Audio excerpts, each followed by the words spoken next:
बिस्मिल्लाहिर्रहमानिर्रहीम अस्सलाम वालेकुम दोस्तों, अपनी नेक्स्ट वीडियो के साथ आपको वेलकम करता हूं अपने इस चैनल में। दोस्तों, ये वीडियो बनाना इस वजह से भी ज़रूरी थी कि काफ़ी दोस्तों की तरफ से इससे रिलेटेड काफ़ी क्वेश्चन आ रहे थे, क्योंकि जैसे जैसे 30 जून की डेट नज़दीक आ रही है, तो यूरोप में रहने वाले वो भाई जिनको अभी नेशनैलिटी मिल रही है, उनके दिल में जो है वो हलचल मच रही है कि किसी तरह से हम यूके पहुँचे। बेशक उनको लॉ का सही तौर पे मालूम भी नहीं है, फिर भी वो रिस्क लेने के लिए तैयार हैं। यहाँ पे मैं एक छोटा सा वाक़या आप लोगों के साथ शेयर करूँगा, शायद आपके लिए रहनुमाई मिले और आप इस प्रॉब्लम से बच सकें। एक स्पेनिश लड़की जो 25 साल की थी, उसने पिछले दिनों बरतानिया का सफ़र किया। एयरपोर्ट पे सवाल जवाब पूछे गए उससे कि आप क्या करने आई हैं। उसको कानून का सही तौर पे मालूम नहीं था, भोली थी।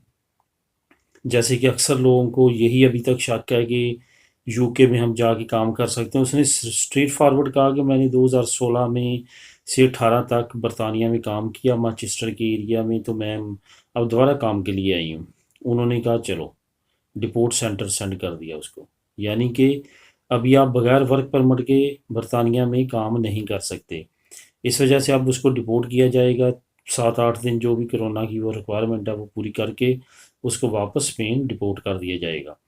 कभी भी अगर आप विज़िट पे जाते हैं, आपके पास नेशनैलिटी है आप स्पेन की या किसी भी यूरोपीय मुल्क की, आप बरतानिया आप जाते हैं, कभी भी एयरपोर्ट पे इंटरव्यू में ये ना उनको शक होने दें कि आप काम के लिए आए हैं। यही उनको कहना कि मैं विज़िट के लिए आया हूँ, मैं अगर कोई रिलेटिव है उसको मिलने के लिए आया हूँ, वो भी ना बताएं। क्योंकि अगर रिलेटिव का बताएंगे तो हो सकता है उसका एड्रेस वगैरह वो मांगें।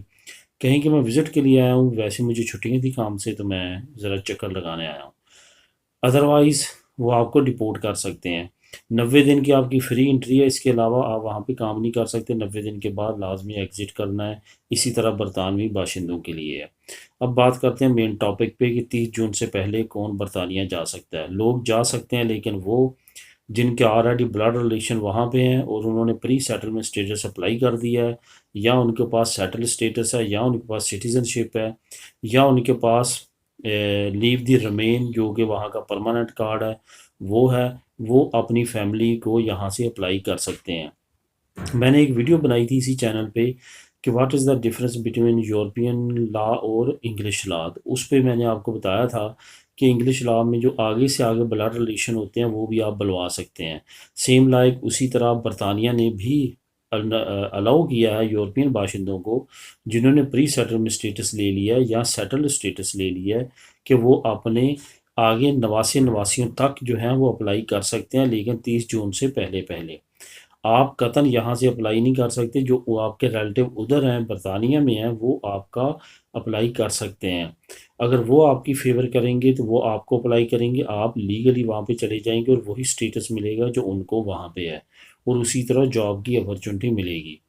इस वजह से जो यहाँ पे हैं उनको अब नेशनैलिटी मिल चुकी है, और अगर उनका वहाँ पे सगा भाई, सगा अंकल, किसी भी ब्लड में रिलेशनशिप है, तो वो वहाँ से उसका फ़ायदा उठवा सकता है। उनको कहें कि मेरे लिए अप्लाई करें, और वो वहाँ पे अगर अप्लाई करते हैं तो आपका case same like pre settlement status इसी तरह हो जाएगा जैसे 31 दिसंबर 2020 को ब्रेक्सिट हुआ था, उससे पहले आप गए थे, सेम लाइक उसी तरह हो जाएगा। वरना अभी आप नहीं जा सकते, क्योंकि 31 दिसंबर 2020 के बाद यूके यूरोपीय यूनियन का मेंबर कंट्री नहीं रहा। अगर जाएंगे तो आपको स्टेटस नहीं मिलेगा। आपसे वो प्रूफ मांगेंगे, अप्लाई आपका हो जाएगा, आपसे प्रूफ मांगेंगे कि 31 दिसंबर 2020 वाला प्रूफ लेके आएँ। आपके पास नहीं होगा, फ़ौरन रिजेक्शन होगी और फ़ौरन डिपोर्ट कर दिया जाएगा। इस वजह से रिस्क में ना पड़ें। जो थ्रू प्रॉपर चैनल वे है उसको यूज़ करें। अगर आपका वहाँ पे कोई रिलेटिव है उससे मदद लें और उस तरीके के साथ आप अप्लाई करें। टाइम थोड़ा अगर ऐसा भी करना चाहता है तो इस तरीके को इस्तेमाल करते हुए वहाँ पे लीगल हो सकता है। इसके अलावा कोई और चांसेस नहीं है। इसके अलावा वर्क परमिट है, सीजनल वर्क परमिट है, point based system immigration launch कर दिया बरतानिया ने, वो है। तो उसके अलावा और कोई और तरीका नहीं है जिससे अब यूरोपियन वहाँ पे जा सकें, क्योंकि अब वो यूरोपीय यूनियन का मेंबर कंट्री नहीं रहा। ये थी इन्फॉर्मेशन, ये थी न्यूज़। मिलेंगे नेक्स्ट वीडियो में नई न्यूज़ अपडेट के साथ। अल्लाह हाफिज़।